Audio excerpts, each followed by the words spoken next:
sejam bem-vindos, sejam bem-vindas a mais um dia de estudo do livro O que Aconteceu com Você. O livro hoje da Oprah e do Bruce Perry, um neurocientista muito bom. Nós vamos estudar sobre como entender o nosso passado pode abrir os caminhos para o futuro. Eu tava aqui com vocês, mas por algum motivo caiu, mas acho que vocês estão me ouvindo bem, né? E espero que o cortador de grama aqui não atrapalhe o nosso estudo hoje. Mas então sejam muito bem-vindos, muito bem-vindas. Bom dia, Juliana, bom dia, Jaque, Vanessa, Juliana, bastante gente que tá entrando aqui, Vivi, Josi, Ber, que tá entrando. Ai, que bom que vocês estão conseguindo acompanhar. Estamos aprendendo juntas, Juliana, porque é muita coisa, né? É muita coisa. Eu estudo há 8 anos e toda vez tem um livro novo, uma informação nova, um curso novo. Agora eu tô voltando a fazer inglês para conseguir fazer a pós que eu quero lá com o neurocientista que eu quero e assim vai. Vamos lá, nós temos que... Não podemos parar, né? Se as informações estão aí hoje para nos dar essa mão. E estudar, eu adoro falar isso porque é uma verdade assim incrível. E estudar para ser pai e mãe é um privilégio dessa geração, né? Até então, os nossos pais, nossos avós, bisavós, tataravós faziam o papel mais importante que existe no mundo, que é criar os próximos seres humanos, né? A partir do que eles tinham em mãos, que era a experiência do outro, o resultado imediato, o achismo, né? E agora nós temos essa possibilidade, né? De estudar, de conseguir trazer mais segurança no que a gente pode ou não fazer e o que a gente realmente está ensinando em cada atitude nossa, né? Então, eu fico muito feliz da gente estar nesse caminho juntas aí. Gente, vamos retomar... Nossa, aqui o cortador de unha tá bem do meu lado. Nossa, tá me incomodando tanto. Tomara que não incomode vocês. Então, nós estamos estudando esse livro aqui, ó. Nós acabamos de estudar juntos. Quem ainda não viu esse estudo, vai lá no meu YouTube. Tem o livro Por que o Amor é Importante, como o cérebro molda... Como o afeto molda o cérebro do seu bebê. Entra lá, assiste todas as aulas, porque o livro é incrível. E esse aqui também é demais, tá? Uma das coisas que a gente percebe a gente não vai conseguir agir de forma paciente, respeitosa e prevenir traumas em nossos filhos se a gente não olhar pra gente, tá? Então, como que a gente pode agir de forma respeitosa? Como que a gente pode agir com mais paciência? Como que a gente pode prevenir traumas dos nossos filhos? Começando a entender o nosso automático, a nossa educação e, em paralelo, estudando os nossos filhos. E já entendendo os nossos filhos, né? Porque a gente vai estar assim entendendo, estamos falando de seres humanos, a gente vai estar entendendo também os impactos sobre os nossos filhos. Por quê, gente? Porque é assim. Nós temos que reformar o avião com ele voando. Não tem como parar e falar, filho, seguinte, parem de se desenvolver agora, eu vou me tratar primeiro, aí depois que eu me tratar eu volto a cuidar de vocês. Não existe, né? Então a gente vai precisar fazer as coisas em paralelo, conjuntas. Então vamos lá. Nós já lemos a introdução no último encontro, também tá salvo ali no meu Instagram e acredito que já esteja no meu YouTube. E agora é uma introdução forte, é um livro forte, até minha comadre vai falar, meu Deus, Alça, esse livro é forte. Vai ser desafiante, mas nós estamos aqui para irmos juntos, tá bom? Então, vamos juntos, vamos nos apoiar, qualquer dificuldade, me escrevam no direct, a gente vai se apoiando, tá? Então, nós vamos começar o capítulo 1, Dando Sentido ao Mundo. Como que eu estudo, gente, com vocês esse livro? Eu vou lendo e comentando. Vocês podem comprar o livro se vocês quiserem, tá? O que aconteceu com você? Por falar nisso, alguém que tá aqui pode escrever ali pra mim?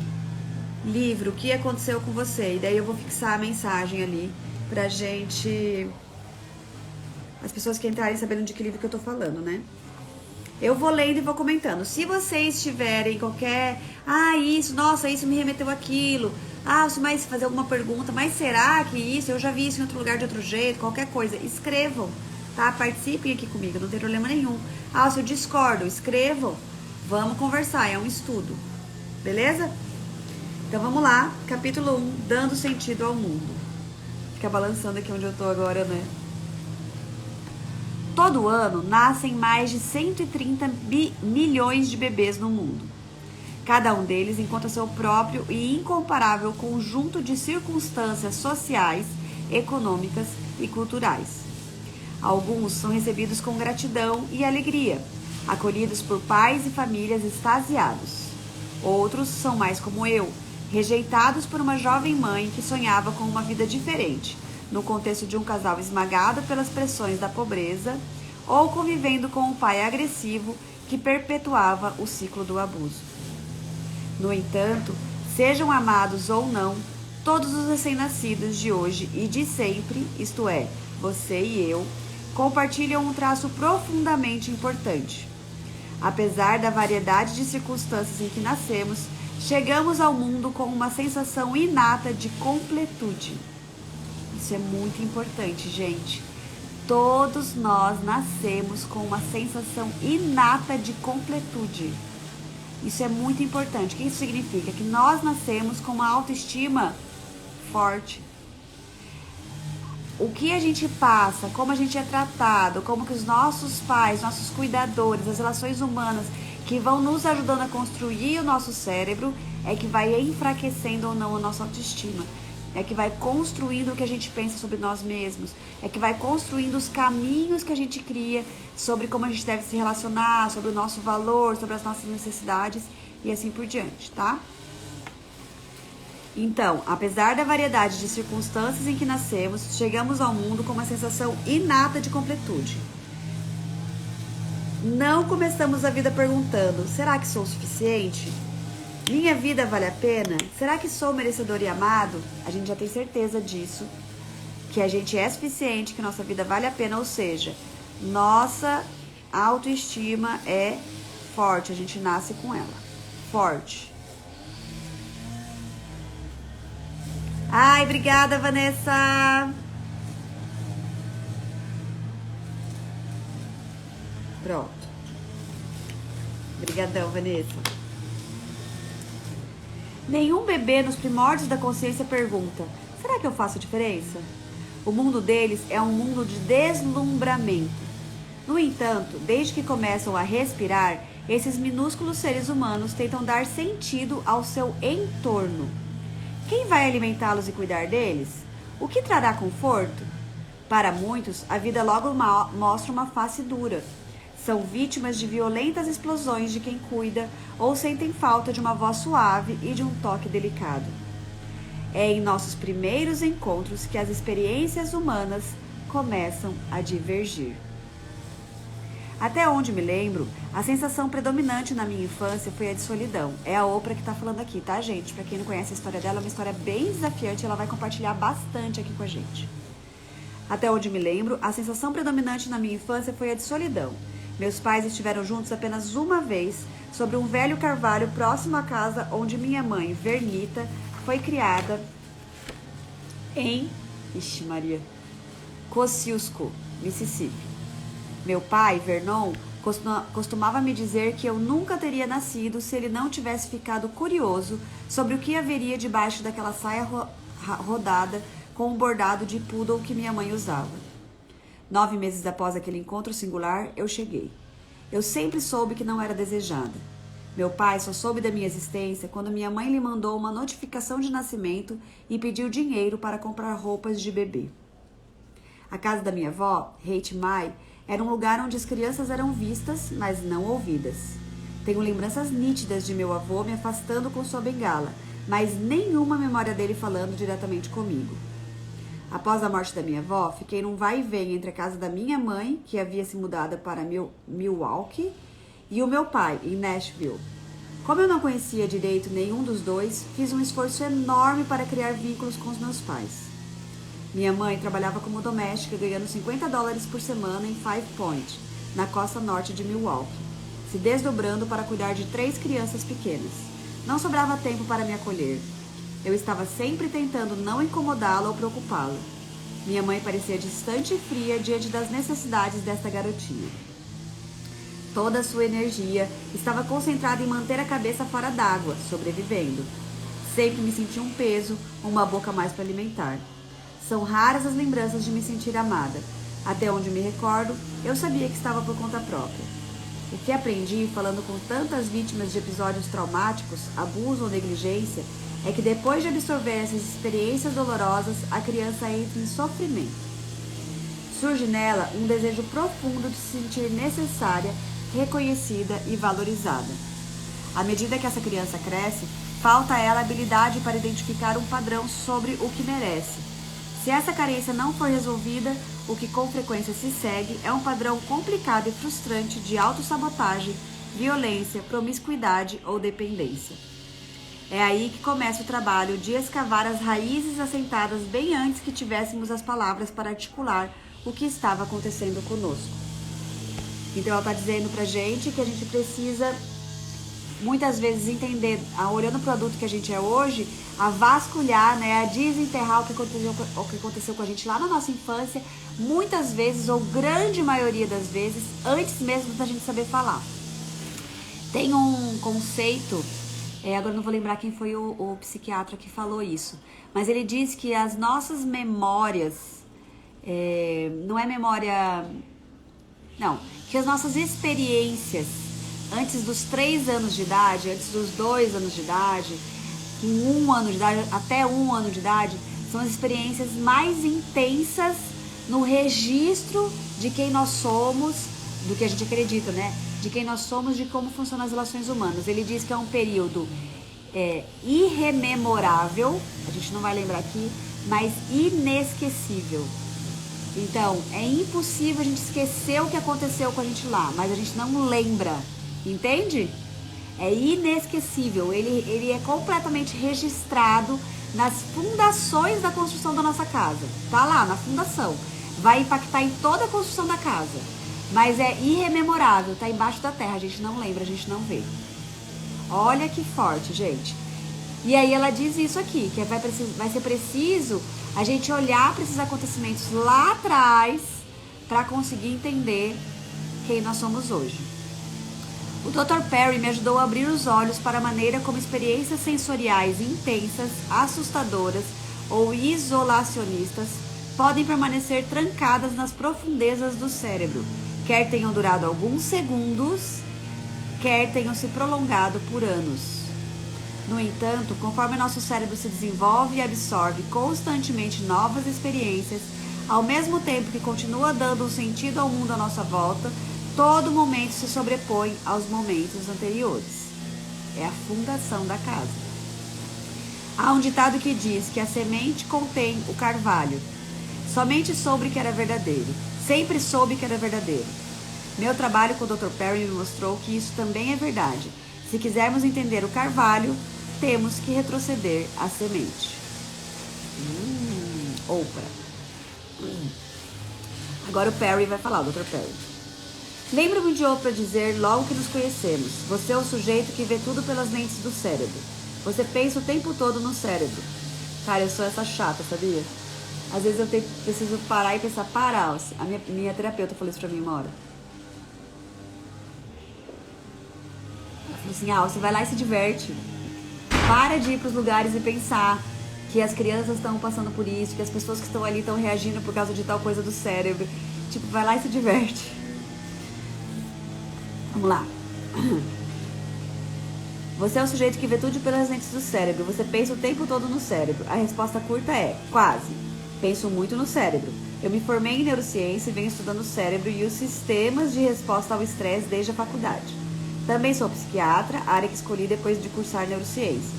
Descobri que uma perspectiva atenta ao cérebro me ajuda quando estou tentando entender as pessoas. Sendo psiquiatra infantil, sempre me perguntam sobre comportamentos problemáticos. Por que aquela criança age como um bebê? Ela não consegue se portar de acordo com a idade? Como uma mãe pode ficar parada assistindo ao namorado bater no filho? Por que alguém abusa de uma criança? Qual é o problema daquela criança? A mãe? O namorado da mãe? Ao longo dos anos, descobri que comportamentos aparentemente desconexos ganham sentido quando se olha para o que está por trás desses comportamentos. Uma das bases da educação consciência é: todo comportamento é comunicação. Todo comportamento tem por trás uma necessidade. Gente, se começar a ficar muito difícil de ouvir por causa do cortador de grama, vocês me avisam, por favor, tá? E uma vez que o cérebro é o que nos permite pensar, sentir e agir, sempre que tento entender alguém, me pergunto sobre o cérebro daquela pessoa. Por que ela faz aquilo? O que a levou a agir daquele jeito? Algum episódio influenciou a maneira como o cérebro dela funciona. Na primeira vez que usei a lente da neurociência para entender um comportamento, eu era um jovem psiquiatra ainda em formação. Atendia um idoso chamado Mike Roseman, homem inteligente, engraçado e simpático. Ele era um veterano da Guerra da Coreia e estivera em muitos combates. Tinha os clássicos sintomas do transtorno de estresse pós-traumático, o TEPT, sobre o qual falaremos mais tarde de maneira mais aprofundada.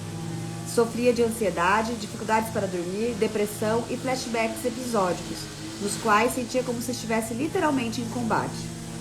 Recorrera à automedicação com álcool e lutava contra o binge drinking, a ingestão de grandes quantidades de álcool em uma só ocasião. Logicamente, isso contribuía para conflitos profissionais e familiares e acabou levando ao divórcio e aposentadoria forçada.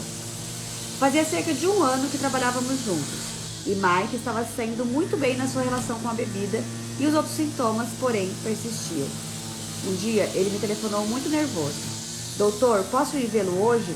É importante. E a Sally quer ir também. Sally era uma professora aposentada, namorada de Mike. Ele havia falado bastante nas sessões anteriores sobre como não queria estragar tudo com ela. Por isso, percebendo a urgência, concordei. Eles foram ao meu consultório naquele mesmo dia, mais para o final da tarde, e se sentaram lado a lado no sofá. Estavam de mãos dadas. Sally cochichou carinhosamente no ouvido de Mike. Ele parecia envergonhado e ficou claro que ela estava tentando tranquilizá-lo. Pareciam adolescentes nervosos. Ele começou. Você pode explicar o TEPT para ela? Você sabe o motivo de eu ser tão transtornado? Mike então começou a chorar. O que há de errado comigo? A Coreia acabou há 30 anos atrás. Sally o abraçou. Eu me vi hesitando. Conseguiria realmente explicar o TEPT? Então, contemporizei. Se me permite, por que agora, Mike? Aconteceu alguma coisa? A gente deu uma saída ontem à noite. Tivemos um jantar agradável e estávamos caminhando pelo centro em direção ao cinema. De repente, eu me vi na rua, entre carros estacionados, deitados de bruço, com as mãos na cabeça, apavorado. Achei que estávamos no meio de um tiroteio. Imagine que eu estivesse muito confuso. A certa altura, percebi que o barulho era o escapamento de uma moto. Parecia tiro. Meu terno rasgou, eu suava, meu coração estava acelerado. Fiquei muito constrangido. Era como se eu estivesse morrendo de medo. Só queria ir para casa e ficar bêbado. Sally disse. Num minuto estávamos de braços dados. No seguinte, estava de volta a uma trincheira na Coreia gritando. Tentei me abaixar e ajudá-lo, mas ele me empurrou e me bateu. Ela fez uma pausa. A impressão é que tudo durou uns 10 minutos, mas acho que foram só uns 2. Me diga como ajudá-lo, pediu ela olhando para mim. Então se virou para o Mike. Eu não vou desistir de você. Conte para ela o que há de errado comigo, explicou ele. Essa cena aconteceu em 1985. Os estudos sobre TEPT ainda eram muito preliminares e eu era um psiquiatra em formação, inexperiente, com 29 anos. Não sabia quase nada. Ouça, eu não sei se tem alguma resposta aqui. Mas o que sei, com certeza, é que Mike não estava tentando machucar você. Eu sei disso, ela disse. Sally olhou para mim como se eu fosse um idiota. O idiota que eu realmente era. Embora eu não soubesse muito sobre o trabalho clínico, eu tinha grande conhecimento sobre o cérebro, a memória e a reação ao estresse. Pensei em Mike buscando se proteger na rua não como médico, mas como neurocientista. O que aconteceu no cérebro dele quando o escapamento daquela moto fez barulho? Comecei a refletir sobre o problema clínico usando as lentes do cérebro. Acho que parte do problema é que muitos anos atrás, na Coreia, o cérebro de Mike se adaptou a uma situação de ameaça contínua. Seu corpo e seu cérebro tornaram-se hipersensíveis e hiperreativos a qualquer sinal do mundo relacionado a ameaças. Naquela época, para permanecer vivo, o cérebro dele fez uma conexão, ou seja, uma forma especializada de memória, entre os sons de tiro e granadas e a necessidade de ativar uma reação extrema de sobrevivência. Fiz uma pausa. Isso faz sentido? Sally confirmou com a cabeça. Ele vive sobressaltado.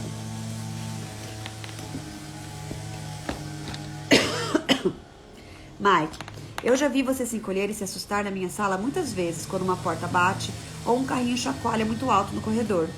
Você também está sempre sondando a sala. Qualquer mudança de atividade, som ou luz chama sua atenção. Se você não mantivesse a cabeça baixada, estava morto, falou Mike. Se não houvesse vigilante à noite, estava morto. Se dormisse, estava morto. Ele encarou o vazio sem piscar. Depois de um momento de silêncio, suspirou. Detesto o 4 de julho e o ano novo. Os fogos de artifício me deixam apavorado. Mesmo sabendo que haverá fogos de artifício, eu ainda tenho medo. É como se meu coração fosse explodir. Detesto. Fico uma semana sem dormir depois dessas comemorações. Certo. Então aquela lembrança original, adaptativa e protetora, continua presente. Não foi embora. Mas ele não precisa mais disso, disse Sally. Essa memória está tornando a vida dele insuportável. Não dá para ele simplesmente desaprender? Essa é uma grande questão, falei. O complicado é que nem todas as lembranças relacionadas a combate estão na parte do cérebro que o Mike pode controlar conscientemente. Vou tentar explicar. Olha que demais essa explicação, gente. Por que eu não consigo ser mais paciente com meu filho, já que eu já sei que com 3 anos eu não posso exigir tal coisa dele? Já que eu já sei que com 5 anos ele ainda não tem capacidade de controlar o impulso assim, assim, assado. E isso, Rocio, ai que legal que você está conseguindo acompanhar. Isso, a gente está falando de um trauma super forte ali, de uma situação que todo mundo consegue aceitar que é um trauma com T maiúsculo, como diz Gabor Maté, né? Eventos realmente traumáticos. E quando a gente está falando de pequenos traumas, que às vezes a gente nem reconhece, que é isso que aconteceu lá na nossa infância e que hoje nos dá tanta dificuldade de lidar com certas situações, né? Por quê? Porque não tá na parte do cérebro racional, não tá na parte do cérebro que a gente controla, que a gente, como diz ele, né? Na parte do cérebro que nós podemos controlar conscientemente. Ele fez um desenho aqui, gente, vou mostrar o desenho pra vocês. Peguei uma folha de papel e desenhei um triângulo invertido e cortei-o com 3 linhas horizontais, criando 4 faixas. Olha que legal. Ai, que demais, gente. Eu adorei esse desenho dele. Eu vou ler pra vocês bem direitinho o que tá em cada um pra explicar essa questão do cérebro. E aí vocês vão começando a entender o que tá acontecendo. Essa é a formação do cérebro dos nossos filhos, tá? Essa aqui é a última parte que vai ser formada, como foi a nossa. Então vamos lá. Foi a primeira vez que representei o cérebro dessa maneira. Após 35 anos, ainda usamos esse modelo básico para ajudar no ensino sobre o cérebro, o estresse e o trauma. Vamos dar uma olhada na organização básica do cérebro. É como um bolo com 4 camadas. No topo está o córtex, a parte mais singularmente humana no nosso cérebro. Comecei a incrementar meu desenho com diferentes funções mediadas pelo cérebro, como na ilustração a seguir. Então, ó. Sim, a gente não lembra. A gente estava falando, Rocio, que antes tem uma parte do nosso desenvolvimento que até 1, 2 anos ali, que a parte racional ainda não está pronta para criar as memórias, por exemplo, que a gente não lembra conscientemente, que a gente fala que é o período... Gente, por que tá balançando tanto hoje isso aqui? Que é o período irrememorável, mas inesquecível. Tá na fundação da casa, tá na parte de baixo da terra, mas afeta toda a casa, né? Se a fundação não é bem feita, só que a gente não consegue ver, não consegue lembrar, né? Ah, e sim, os traumas, e tem traumas, gente, que são tão pesados pro cérebro que mesmo na idade que a gente lembra, pode ser que o nosso cérebro bloqueia pra gente conseguir lidar com a situação, porque a gente não conseguiria lidar se a gente lembrasse. É como um gatilho inevitável, porque está na memória química do cérebro. Isso. E aí ele vai falar aqui, ó. Então, o córtex, que é responsável pela criatividade, pelo pensamento, pela linguagem, pelos nossos valores, pela noção de tempo, temporalidade, presente, passado, futuro, hoje, amanhã, né? Pelo planejamento, pela estratégia, pela manipulação, pela esperança, né? O que é esperança? É um sentimento? É um sentimento, mas ele é muito mais baseado num raciocínio, numa espera de algo que, né? Numa expectativa, num sonho, num valor, numa idealização, numa ideação. Tem muito mais a ver com esse lugar de olhar lá para o futuro. E eu tenho esperança de que um dia será assim, será assado. Então, tá muito mais aqui dentro, né? A gente não lembra, mas o corpo guarda as marcas. Isso aí, Vanessa. No livro O Corpo Guarda as Marcas, a gente olha isso com bastante profundidade também. Aí, no nível de baixo do cérebro, a gente tem o sistema límbico, que é a memória, como a gente falou, a memória química, né? Registrada ali no cérebro, né? O vínculo, as emoções, a recompensa, toda a parte hormonal do sistema que reage, né? Da gente conseguir se defender. Então o sistema límbico fala perigo, precisamos, ou então o hormônio de recompensa que a gente tem, dopamina, endorfina, etc. Tudo isso passa ali, pelo sistema límbico que acontece, tá? Aí nós temos o diencéfalo, que é ativação, sono, apetite, movimento, e o tronco cerebral. Essa parte aqui a gente fala que é a parte mais primitivazinha do cérebro ali. Temperatura, respiração, ritmo cardíaco, etc. Mas olha que interessante, gente. A respiração tá aqui na parte mais primitiva, tá?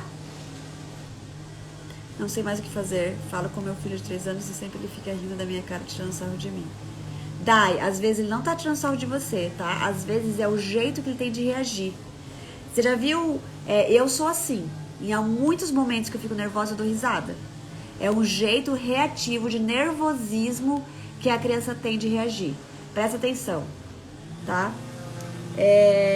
A respiração, gente, olha que interessante. Talvez, eu não lembro se... eu não li esse livro inteiro ainda e eu não lembro se tem alguma parte que fala sobre isso aqui. Mas a respiração, por que a gente fala tanto pra gente... os exercícios de respiração, tanto na meditação, no mindfulness, né? Na autorregulação. A respiração, ela tá no nível mais baixo, mais profundo do cérebro. Então, quando a gente... E de certa forma, ela é inconsciente. A gente não precisa pensar para respirar. E é muito difícil... A gente não consegue ficar sem respirar por conta própria. A gente sempre vai soltar. Alguma coisa tem que nos impedir de respirar. Porque o nosso é mais forte do que nós. Não é controlável. Mas, ao mesmo tempo, é controlável, entende? É a única coisa do nosso cérebro todo que ela é dos dois jeitos. Ela é incontrolável e controlável até certo ponto. Então, é incontrolável a gente conseguir ficar sem respirar, sem ter alguma coisa que nos impeça. A gente vai respirar. Se a gente estiver embaixo d'água, a gente vai se afogar. Mas a gente vai respirar. Mesmo que a gente esteja segurando. Tanto que se você quer, né? A gente já viu filmes e coisas que colocam um saco na cabeça, alguma coisa, se você respirar, você morrer, porque você só conseguir se trancar ou segurar o ar, não dá. Você vai respirar. Mas, ao mesmo tempo, a gente consegue controlar a respiração, né? Então, a gente consegue controlar os batimentos cardíacos pela respiração, a gente consegue se acalmar, a gente consegue, de certa forma, controlar ou mexer, impactar o nosso organismo pela respiração. Então, olha como a respiração é importante e potente demais na nossa autorregulação. Ela acessa todos os níveis do cérebro, entendeu? Olha que interessante. Por isso que a respiração é tão potente, aprender a respirar. Mas a gente precisa sempre lembrar que ensinar os nossos filhos a respirar, para se acalmar, etc., não é com o objetivo de calar as emoções. Eu fazia muito isso com o Joaquim quando ele era bebê. Eu falava, filho, respira. Vamos lá, respira. Respira, como se fosse assim, não olhe porque você tá sentindo, só respira, não dá atenção, respira, sua irmã roubou uma coisa de você, não interessa, respira, não olha pra isso, entende como tudo é muito sutil, gente, existe toda a nossa intenção por trás pra saber o que a gente realmente está ensinando, quando a gente ensina os nossos filhos a respirar, a gente ensina eles a respirarem, pra se autorregular e olhar pra aquela emoção, entender o que ela tá querendo te dizer, como que você pode lidar com ela, ou a gente ensina eles a respirarem, na verdade, para engolir o que eles estão sentindo e não reagir. E não trazer nenhum desconforto para nós, ou nenhum desconforto para o outro, e assim por diante, tá? Então, bem importante isso. Muita gente fala assim, eu ensinei meu filho a respirar, agora ele não é mais nervoso. Como assim não é mais nervoso? Todo mundo fica nervoso em várias situações. Como que você ensinou ele a lidar com essa raiva, lidar com essa tristeza, lidar com esse nervosismo, lidar com essa frustração? Pode sim ser pela respiração, tá? É isso que eu tô dizendo, mas a respiração é um mecanismo muito forte, muito importante, pode nos ensinar muitas coisas. A gente precisa lembrar da intenção por trás disso. A organização hierárquica do cérebro, então ele trouxe aqui, ó. Olha que bacana. o cérebro pode ser dividido em 4 áreas interconectadas: tronco cerebral, diencéfalo, sistema límbico e córtex. A complexidade estrutural e funcional aumenta das áreas mais baixas e mais simples do tronco cerebral para as áreas mais complexas, né, até o córtex, tá? Que é a que a gente fala que vai terminar de se desenvolver depois dos 25, 26, 27, 28 anos. Tem vários estudos aí que estão mudando essas idades, estão levando cada vez mais para cima. Já vi um estudo que falava de 30 anos, uma questãozinha lá, um detalhe do cérebro. O córtex, que é essa parte de cima, que é a que vai se terminar de se desenvolver lá com 20 e poucos anos, media as funções mais singularmente humanas, como a fala e a linguagem, a cognição abstrata e a capacidade de refletir sobre o passado e de vislumbrar o futuro. Gente, os seres humanos são os únicos que têm noção de biografia. Olha que interessante. Os únicos seres vivos que conseguem ter noção de biografia, passado, presente e futuro. Então, por isso que nós somos os únicos que conseguimos, de alguma forma, planejar, manipular, olhar para o passado, entender, agir no presente para ter algum resultado no futuro, fazer diferente, sair dessa síndrome de como é que é? É Gabriela que eu fui sempre assim? Acho que é Gabriela. Sair desse lugar. Ah, não, mas é que eu fui criada assim, então eu sou explosiva mesmo. Não, eu sou grosseira desde criança. Ih, isso aí desde criança é assim mesmo. Não existe. Você pode ter tendências, temperamentos, pode não ter sido ensinada, mas nós temos toda a capacidade de agir e conseguir desenvolver, mudar para o futuro, tá? Então, gente, esses 4 camadas aqui, ó, que ele desenhou, que são super legais, a gente vai usar bastante isso para entender o cérebro dos nossos filhos. Então, quando a gente nasce com isso aqui pronto, ó, tá?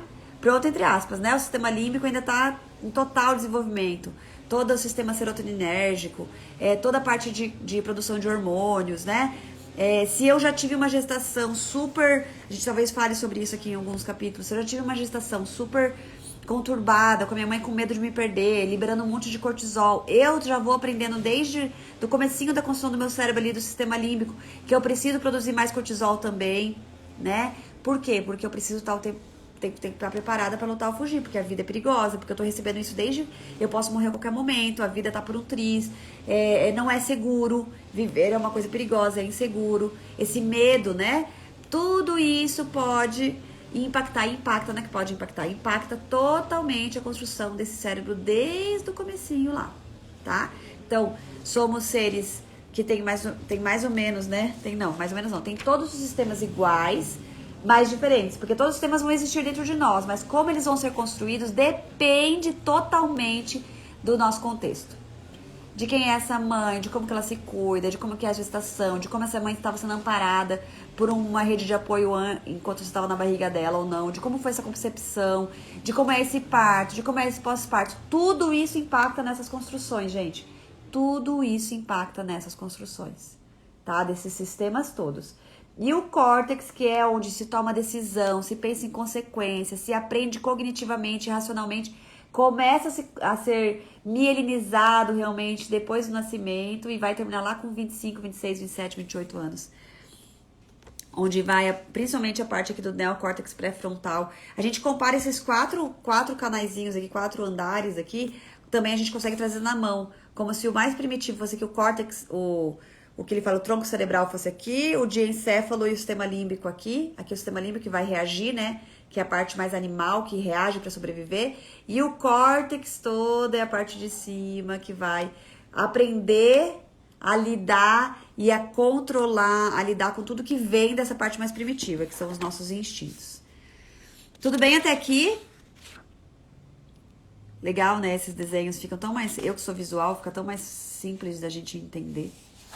Então, gente, olha que interessante. O diencéfalo, o sono, ó, tá aqui. Ele não é racional. A criança não precisa aprender a dormir. Olha que legal. Mas, como assim? Eu preciso ensinar meu filho a dormir. Meu filho não dorme. Não é porque ele não dorme. É que nós não estamos atendendo as necessidades dele para ele conseguir se entregar pro sono. Legal, né? Muito interessante. Esse não tá aqui. Aqui tá o aprendizado. Aqui tá a resposta automática. Resposta bioquímica. Só. Tá? Então a criança não precisa aprender a dormir. O sono dele é resposta ao que nós estamos fazendo para dar as condições que ele precisa. Enquanto fazia isso, eu explicava. Os sistemas no alto são responsáveis pela fala e pela linguagem, pelo pensamento e pelo planejamento. Nossos valores e crenças também estão armazenados ali. Aqui, ó. Nós estamos falando do adulto, tá? A criança ainda não tem essa parte. E o que é muito importante para você é a parte do cérebro que pode identificar o tempo. Quando o córtex está ligado e ativo, podemos pensar no passado e ansiar pelo futuro. Sabemos que coisas estão em nosso passado e quais estão no presente, certo? Certo. A gente está ali, tranquilo, a gente consegue parar e pensar, não, isso ficou no meu passado, isso está no meu presente e aquilo lá é meu futuro, que eu quero assim, assim, assado e assim vai. Ok. Agora, olhem para a parte de baixo do cérebro, o tronco cerebral. Aqui, ó. Temperatura, respiração, ritmo cardíaco. Aqui embaixo. Essa parte controla funções menos complexas, em sua maioria regulatórias, como o equilíbrio da temperatura corporal, a respiração e os batimentos cardíacos e assim por diante. Mas, na parte baixa, não há redes que reconheçam o tempo, passado, presente e futuro. Às vezes, nos referimos a essa parte do cérebro como cérebro reptiliano. Gente, tem uma teoria do cérebro trinus, tá? Que muitos neurocientistas ficam nervosos quando a gente fala do cérebro trinus. Porque o cérebro trinus, ele trazia que é o cérebro reptiliano, o mamífero e o humano, como se fosse o córtex. Só que ele é uma simplificação bem grosseira do que realmente é o nosso cérebro, né? Na verdade, o cerebelo, porque o cérebro é também o nome de uma parte. Bom, então os neurocientistas muitas vezes ficam bravos quando a gente usa a ideia do cérebro trinus, porque ele fala, meu Deus, isso aí já caiu por terra, é muito mais complexo que isso. Mas eu entendo que a gente, né, nós queremos de alguma forma simplificar para entender e poder levar para a prática, tá? Então muitos livros ainda usam esses termos para simplificar, para ajudar a gente a entender e assim por diante. Então ele fala, às vezes nos referimos como cérebro reptiliano. Então pense no que um lagarto pode fazer. Ele não planeja, nem pensa muito, ele vive o momento presente e simplesmente reage. Mas nós humanos, graças à parte superior do nosso cérebro, o córtex, podemos inventar, criar, planejar e identificar o tempo. Não vou fazer isso agora, porque amanhã eu quero fazer tal coisa, então daqui a pouco eu quero fazer tal coisa, então eu vou guardar para depois e assim por diante. Isso está no córtex, tá? A criança não nasce com isso pronto, gente. Vamos lá?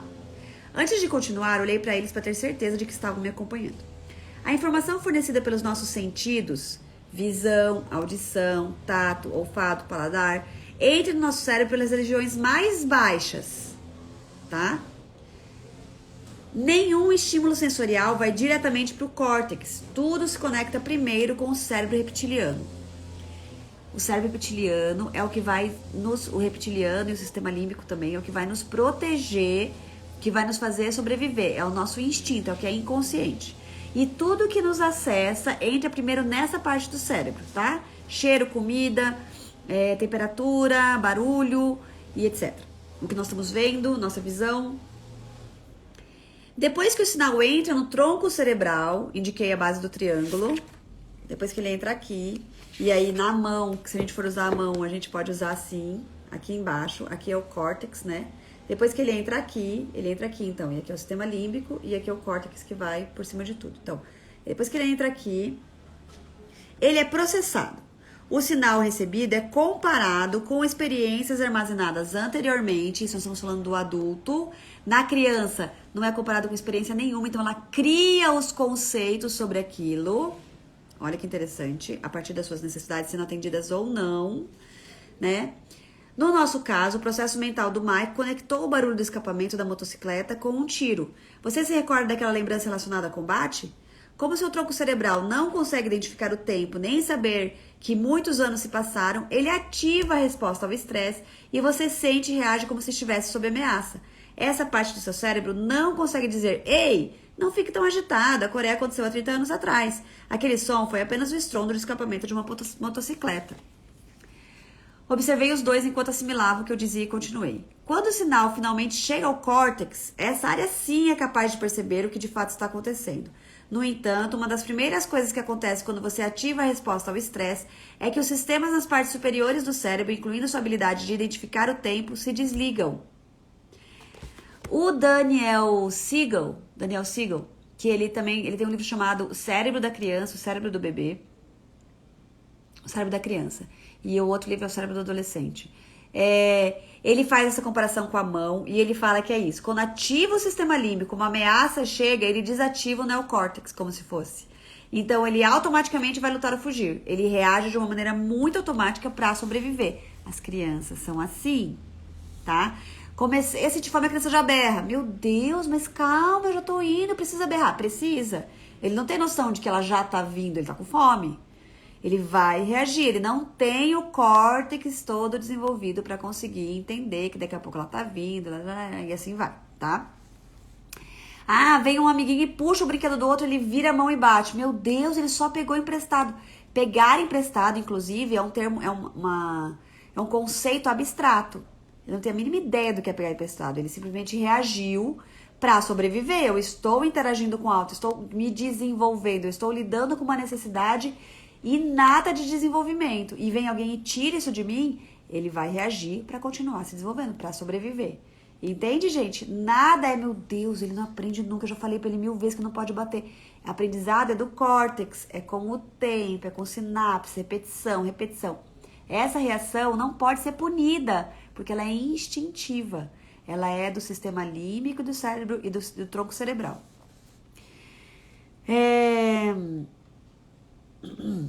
Então, a parte do córtex se desliga. Assim, a informação sobre o escapamento da motocicleta foi processada, mas levou um tempo até isso acontecer. Você esteve na Coreia e depois ficou confusa. Você levou a noite toda para se acalmar, não foi? Eu nem cheguei a dormir. Mike parecia exausto, mas aliviado. Então, eu não estou louco? Não. Seu cérebro está fazendo exatamente o que você esperaria que ele fizesse, levando-se em conta a experiência que você viveu. Você precisava dessa reação. Ela foi adaptativa e manteve vivo na Coreia. Agora pensa na construção, gente, do cérebro de um ser humano que tá lá de bebezinho, entendendo que se ele chora quando tá com fome, o pai e a mãe ficam bravos. Se ele chora porque ele tá inseguro à noite, o pai e a mãe ficam bravos. Se ele reage quando alguém tira alguma coisa dele e ele instintivamente ele sabe que ele precisa daquilo para continuar o seu processo de desenvolvimento, que ele estava ali a todo vapor, o pai e a mãe brigam com ele e punem ele. Se ele vai explorar, que é instintivo e é a base do seu desenvolvimento humano, é exploração, é curiosidade, o pai e a mãe batem na mão dele, brigam com ele, colocam ele de castigo porque ele foi onde não podia, ele foi onde não devia, ele mexeu no que não é para mexer, sendo que conceito de pode, não pode, ontem ela falou que não pode, memória, guardou essa informação, tudo isso é no córtex que não está pronto para a criança poder lidar ainda. E o adulto vai lá e briga, e bate, e pune. Como que a gente está, imagina que registro que nós estamos fazendo sobre nós, sobre as nossas necessidades, sobre os nossos valores, sobre o que nos faz bem, sobre o respeito a nós mesmos, sobre nossa autoestima, sobre as relações humanas, sobre a empatia. Entende, gente? O que ativa e o que desativa? Putz, eu sei que eu não posso ser grosseira, mas quando eu vi eu já fui, eu não sei o que fazer. Tá lá, reage antes de conseguir o córtex processar e trazer pro consciente. Vai fazendo sentido, né? Por que é tão importante a gente entender de desenvolvimento cerebral para educar os nossos filhos de forma respeitosa e realmente consciente e potencializando tudo que tem de melhor no desenvolvimento humano. Temos que descobrir como ajudar os seus sistemas de resposta ao estresse a se tornarem menos reativos e hipersensíveis. Eu atendi uma criança, ela tinha 9 anos, 7 anos. Acho que eram 7 anos, já faz um tempinho. E a mãe dela me procurou porque na escola ela já tinha ido para a psicóloga da escola durante anos, fazia psicóloga já fazia 3 anos. E ela sempre foi muito, muito, muito reativa. Muito reativa. Ela não conseguia não bater não conseguia não empurrar o amiguinho, não conseguia. Então, assim, sempre muito reativa, muito reativa. E aí, a mãe dela me procurou e disse, Alça, eu não sei o que fazer mais. Eu já coloquei de castigo, eu já bati, eu já puni, eu já tirei, já ameacei tirar da escola, já tirei da escola 2 vezes, já fiz isso. E onde ela vai, ela é assim. E eu não sei mais o que fazer. Ela já, né, tá indo na psicóloga já fazia muitos anos. Gente, não é uma crítica contra psicólogas, tá? Existem psicólogas e psicólogas, assim como existem médicos e médicos, assim como existem educadoras parentais e educadoras parentais, assim como existe todo tipo de profissional e linhas de atuação e assim por diante. Mas aí eu perguntei pra ela, vamos conversar desde o começo? Como foi a sua gestação?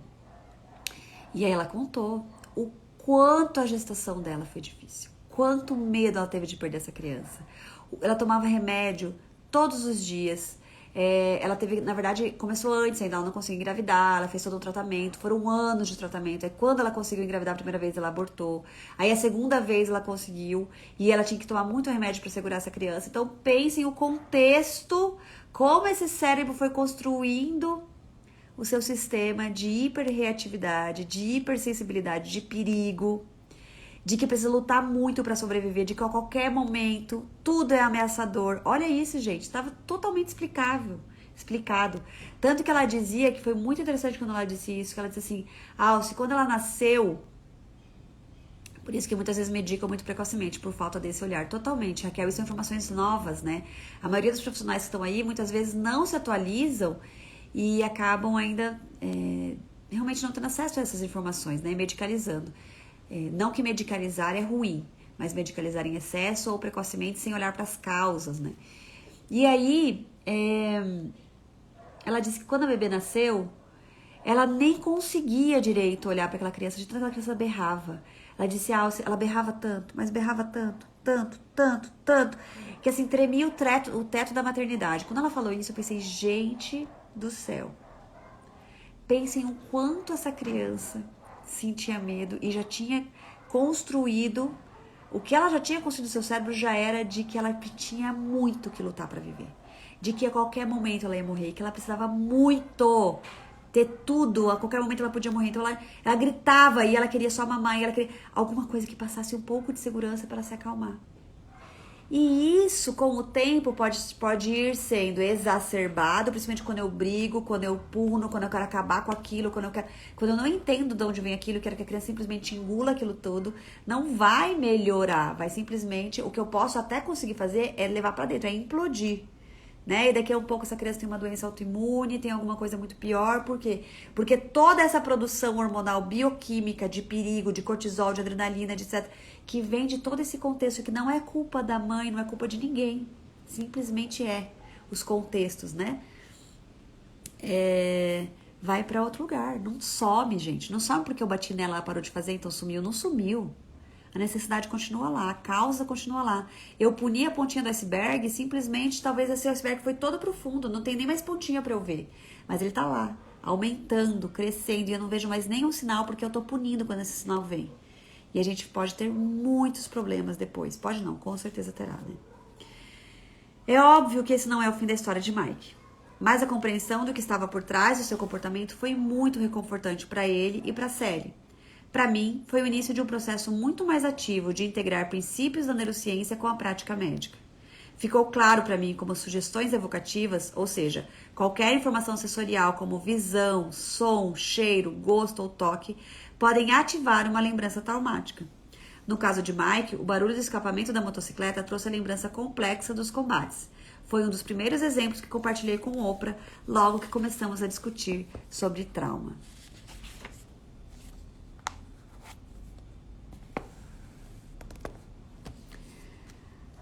Faltam 10 minutos, eu acho que a gente vai ler mais um pouquinho aqui, que agora eles começam a dialogar sobre esse caso que eles estão conversando, tá bom? Oprah. Quando escuto a história do Mike, a primeira coisa que noto é que ele se sentiu avariado. Ele até pergunta o que há de errado comigo.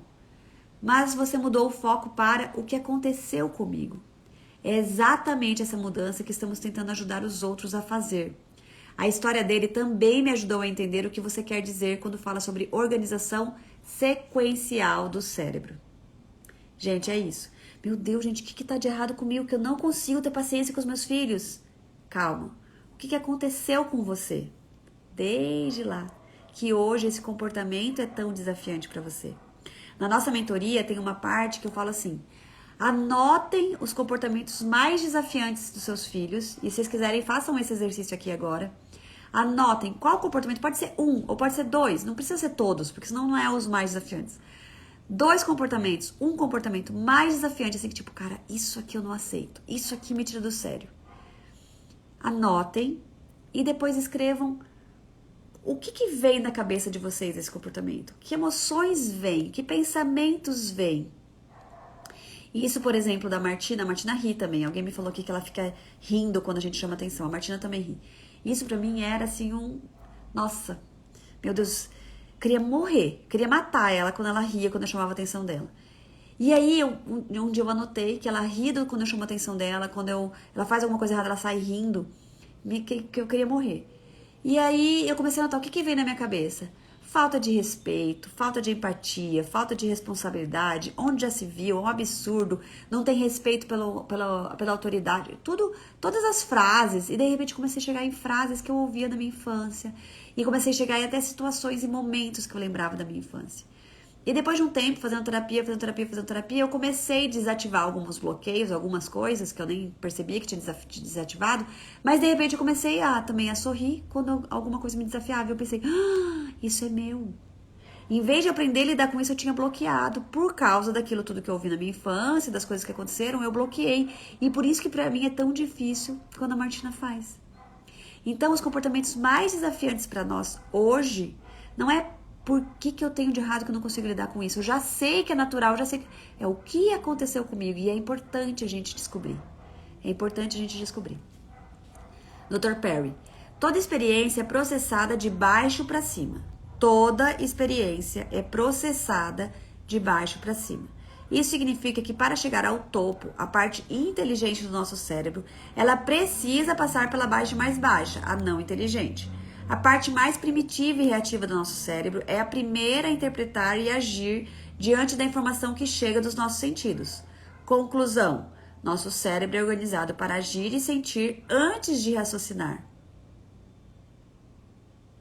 Você não pode sentir raiva do seu irmão. Não é uma escolha. Meu Deus, você não pode sentir raiva, você não pode sentir tristeza, você não pode ficar triste só porque eu disse que você não pode, não sei o quê. Não é uma escolha. Não precisa sentir medo. Não é uma escolha. Não é racional.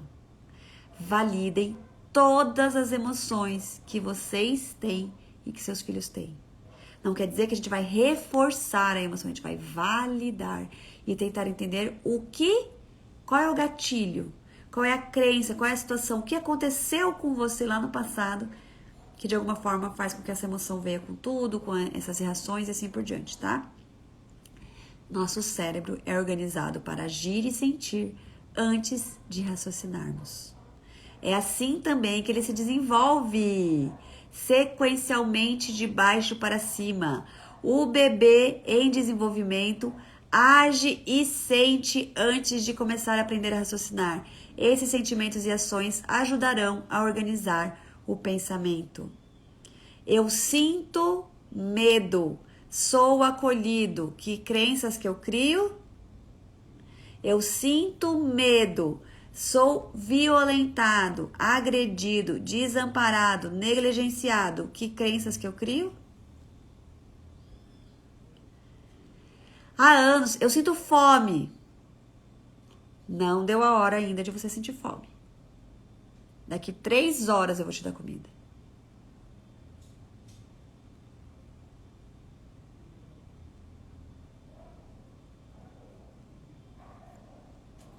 Há anos você me diz que as experiências dos primeiros anos têm o maior impacto, porque nessa fase o cérebro se desenvolve com mais rapidez. Olha o que a Oprah disse aqui pra ele. Gente, faltam 4 minutos, mas eu vou ler. Quem sabe no próximo a gente até volta nessa parte. Ah, não, a gente vai ler ele só no próximo encontro.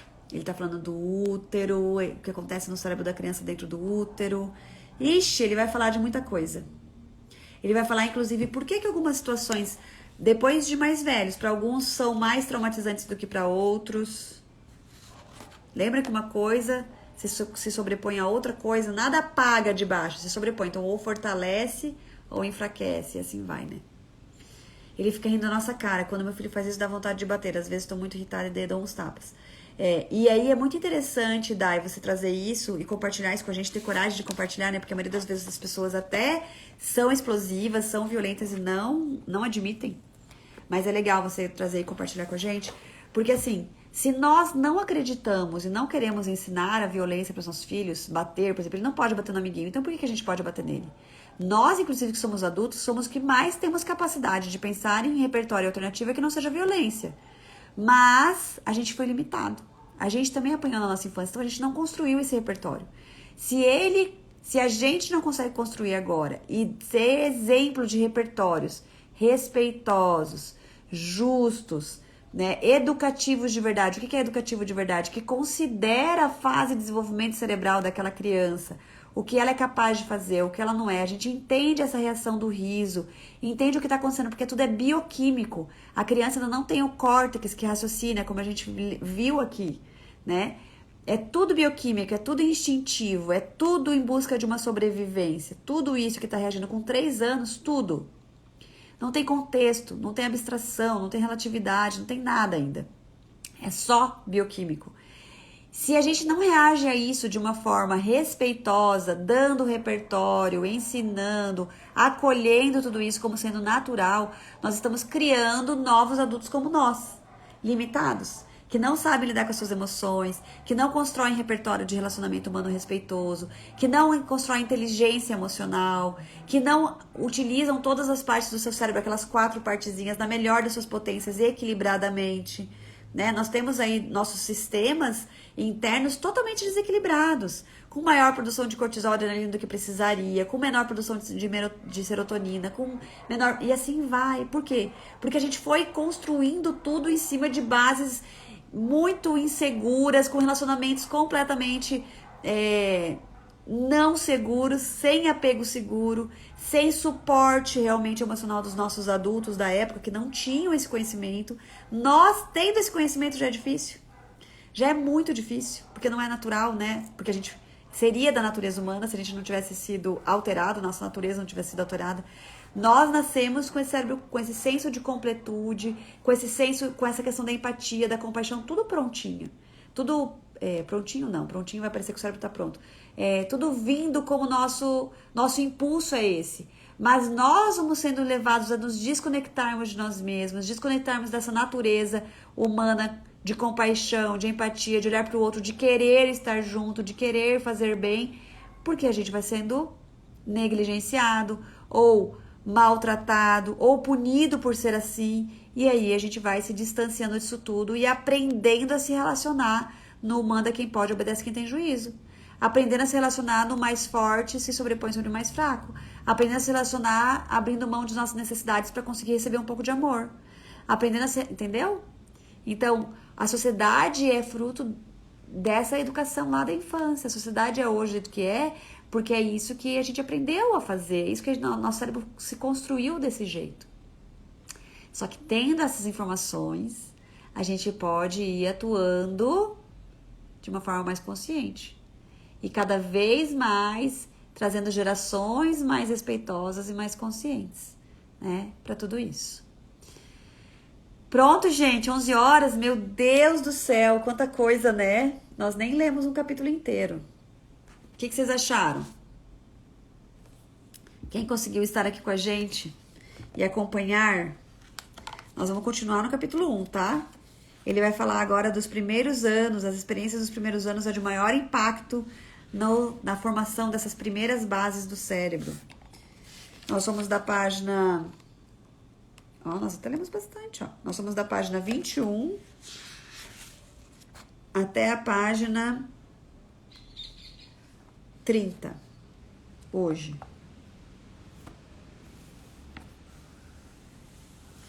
Então, no nosso próximo encontro, próxima quarta-feira, às 10 da manhã, a gente vai começar a ler na página 30, na pergunta da Oprah, que fala sobre como as experiências dos primeiros anos de vida têm maior impacto sobre a formação cerebral. Porque é a fase que o cérebro se desenvolve com mais rapidez de todas. Muito emocionante, né, Vanessa? É mesmo. É tudo caso real, é muito legal esse livro. Mas a gente precisa acompanhar, né? Senão a gente vai perdendo o raciocínio. Então, próximo encontro, encontro 3. O primeiro foi na semana passada, o segundo foi hoje. A gente vai ler, então, a partir da página 30. Quem conseguir comprar o livro, maravilha. Quem não conseguir, não tem problema. Eu leio ele inteirinho aqui, tá bom? Então, gente, vamos encerrar o nosso encontro hoje do livro O que Aconteceu com Você. E espero que vocês possam estar comigo na próxima quarta.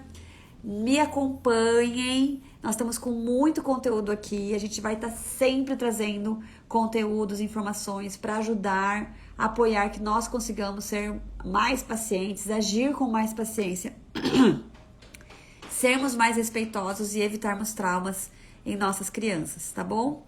É impossível não ter nenhum trauma, a gente vai ver aqui, mas evitarmos ao máximo, porque agora a gente está tendo cada vez mais consciência de como isso se dá.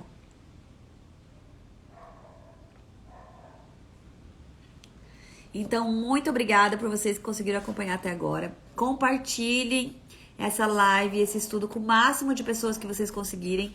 Quanto mais pessoas conseguirem acessar conteúdos como esse, que olham para o cérebro, que entendem por que hoje nós temos tantos desafios, mais os pais vão se dar conta de que é sim responsabilidade deles olhar para tudo isso com consciência, olhar para suas crianças, para suas atitudes com relação a essas crianças. Não é sobre ter crianças educadas hoje, crianças elogiáveis, crianças que são aplaudidas aonde vão. Não é sobre isso, gente. Educação não é sobre isso. Por favor, vamos desmistificar, vamos desconstruir essas crenças da criança educada, tá? E isso é muito desafiante, porque a gente quer esses aplausos.